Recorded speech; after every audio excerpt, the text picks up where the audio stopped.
할렐루야. 우리 다 함께 성경 암송하심으로 새벽 기도회를 시작하겠습니다. 인자가 온 것은 섬김을 받으려 함이 아니라 도리어 섬기려 하고 자기 목숨을 많은 사람의 대속물로 주려 함이니라. 사람이 나를 섬기려면 나를 따르라. 나 있는 곳에 나를 섬기는 자도 거기 있으리니 사람이 나를 섬기면 내 아버지께서 그를 귀히 여기시리라. 아멘. 하나님 말씀은 마가복음 10장 1절로 12절의 말씀입니다. 저는 7절로 9절 말씀을 봉독하겠습니다. 이러므로 사람이 그 부모를 떠나서 그 둘이 한 몸이 될지니라. 이러한즉 이제 둘이 아니요 한 몸이니 그러므로 하나님이 짝지어 주신 것을 사람이 나누지 못할지니라 하시더라. 아멘. 오늘 본문은 교회 내에서 매우 어렵고 예민한 문제 중 하나인 이혼에 관한 예수님의 가르침을 담고 있습니다. 먼저 2절을 보시면 이혼에 관해 질문을 했던 사람들이 바리새인들이었다 밝히고 있습니다. 그리고 그들은 예수님을 시험하기 위해서 질문을 하였습니다. 사람이 아내를 버리는 것이 옳으니까? 라고 질문을 한 것인데요. 주님은 질문으로 그들에게 대답하십니다. 3절을 보시면 모세가 어떻게 너희에게 명하였느냐? 주님은 명령하다라는 동사를 사용하셨는데 율법 지식이 있었던 바리새인들은 이렇게 답합니다. 4절 모세는 이혼 증서를 써주어 버리기를 허락하였나이다. 명령이 아니라 허락이라는 거죠. 모세는 이혼을 명령한 것이 아니라 허용을 했습니다. 그들 또한 그것을 알고 있었던 거지요. 이혼 증서를 써주고서 아내와 이혼할 수 있다고 허용을 한 것인데 이것은 당시 여성을 보호하기 위한 최소한의 안전 장치였습니다. 그러니까 이혼이 일상적이었던 당시 관습 아래서 모세는 이혼 증서를 써서 아내를 내보내게 함으로써 약자였던 여인이 살아갈 수 있는 길을 열어주고 또한 이혼을 최대한 방지하기를 원했다라는 겁니다. 신명기에 기록된 모세 율법을 언급하신 후에 예수님은 이혼에 대한 자신의 입장을 밝히시는데요. 6절로 8절을 보시면 이혼을 다루시면서 하나님의 창조 질서를 끌고 들어오십니다.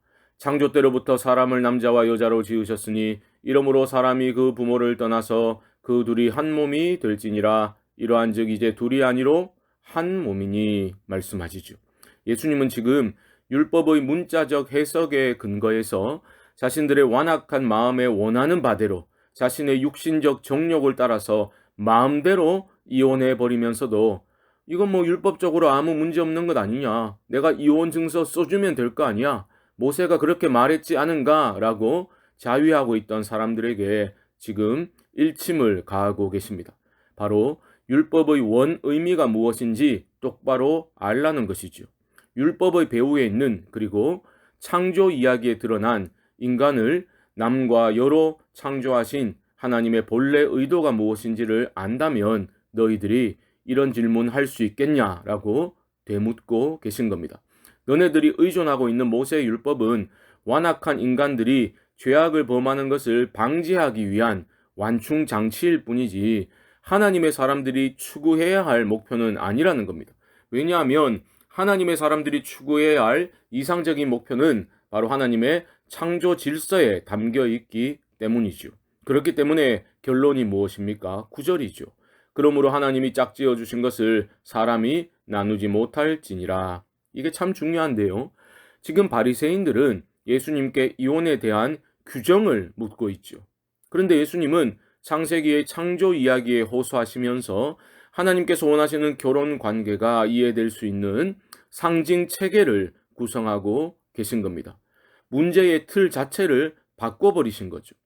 마가복음 2장의 표현대로라면 예수 그리스도의 복음의 새 포도주는 율법의 어떤 제한과 허용이라는 낡은 가죽 부대를 터뜨려 버리시는 겁니다. 창조 질서도 좋고 다 좋은데 그래 결론적으로 이혼을 하면 됩니까 안 됩니까? 우리는 늘 이런 질문을 하죠. 오늘 본문에서 예수님의 이혼 불가 가르침은 어떤 상황에서든지 무조건 참고 결혼 생활을 유지해야만 한다라는 가르침으로 받아들이기는 어렵습니다. 예수님은 당시 남편의 이혼 권리 남용을 지적하고 계시는 거죠.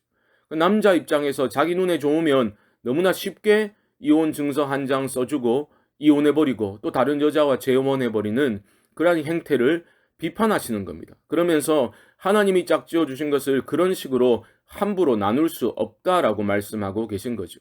쉽게 말하면 당시 사회적 약자였던 여성의 인권을 보호하는 말씀을 하고 계신 겁니다. 문제는 어떤 경우에는 이혼을 하는 것이 약자를 보호하는 방법이 될 수 있다는 겁니다. 남편이 만약 끊임없이 폭력을 행사한다거나 아내가 가정을 내팽개치고 불륜을 저지른다거나 남편이나 아내가 자녀와 가정에 대한 어떤 경제적인 정신적인 책임을 다 내팽개치고 집을 오래 떠나 지내는 이러한 악의적인 유기가 지속될 때 우리는 어떻게 해야 되겠습니까? 이거 하나님이 정하신 거니 이것이 내 십자가려니 여기면서 계속 구타당하면서 그렇게 살아야 합니까? 그렇지 않다는 거죠. 만약 부부 사이에 사랑과 화평 대신 증오와 분노의 상태가 너무 크고 지속되고 있어서 결코 회복될 수 없는 파탄 상태에 있는 경우라면 어떻게 해야 하겠습니까? 사랑과 헌신 대신 증오와 폭력이 계속되는 극한적인 상태에서 우리가 던져야 할 질문은 결혼의 이상은 무엇인가? 이게 아니라 무엇이 두 개의 악 중 작은 악인가? 이 질문을 던질 수밖에 없는 겁니다. 때로는 이혼하는 것이 이혼하지 않는 것보다 작은 악이 될 수 있습니다. 이혼은 죄악된 세상에서 인간의 완악함에 대한 완충장치라고 본다면 극한적 상황에서 더 큰 죄를 범하는 것을 막기 위한 최후의 수단으로 이혼을 고려할 수 있는 겁니다. 물론 이 경우에도 이혼이 과연 작은 악이 될 수 있는가? 그 확실성을 어디서 보장받을 수 있는가의 문제는 여전히 남습니다. 이게 어려운 부분이죠. 죄악된 인간은 언제나 자기 중심적으로 생각하기 때문에 고통에서 쉽게 도피하고자 하는 그런 한 가지 방편으로 이혼을 택할 가능성이 늘 있기 때문입니다. 하지만 정말 극한적 상황이라면 고려해 볼 수 있다고 생각되어집니다. 말씀을 정리하면서 오늘 단락을 좀 더 확대해서 보면 또 하나 주목할 점이 있습니다. 바로 결혼과 이혼에 대한 예수님의 가르침이 마가복음에서 제자도에 대한 예수님의 가르침, 이게 8장부터 10장까지거든요. 그 가르침의 중심부에 위치하고 있다는 거죠. 마가는 결혼 생활이란 그리스도의 제자들이 제자도를 실행해야 할 중요한 삶의 영역이라고 말하고 있는 겁니다. 그러니까 결혼 생활이라는 것은 십자가를 지고 자기를 부인하는 제자도의 중요한 측면이라는 것을 우리는 기억해야 합니다. 그렇기 때문에 우리 믿음의 사람들은 쉽게 이혼을 결정할 수 없는 거죠. 하지만 오늘 우리 주님의 가르침은 이혼의 희생자들까지 정죄하지는 않습니다.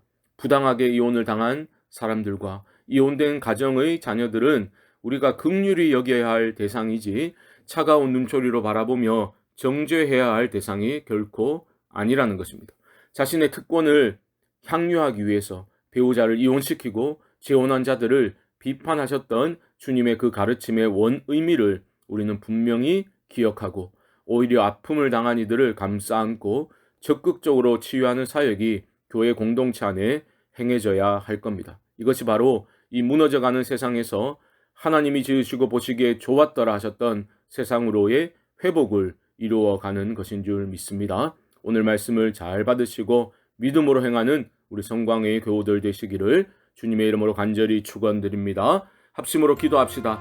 믿음의 가정 안에 하나님의 창조 질서를 존중하는 모습이 굳건히 세워지게 하시고 결혼 생활이 제자도를 실행해야 하는 영역임을 기억하며 살게 하소서. 금요일은 나라와 민족을 위해 기도합니다. 하나님 우리나라를 불쌍히 여겨주시고 회복을 주시옵소서. 대구 경북의 교회들과 선교기관들을 깨워 주시옵소서. 우리 교회가 섬김으로 예수 그리스도를 따르는 복된 믿음의 공동체, 사랑의 공동체, 섬김의 공동체로 세워져 갈 수 있도록 하나님 은혜를 베풀어 주옵소서. 이외에도 개인적인 기도의 제목들을 가지고 우리 주님의 이름을 한번 부르고 기도하겠습니다. 주여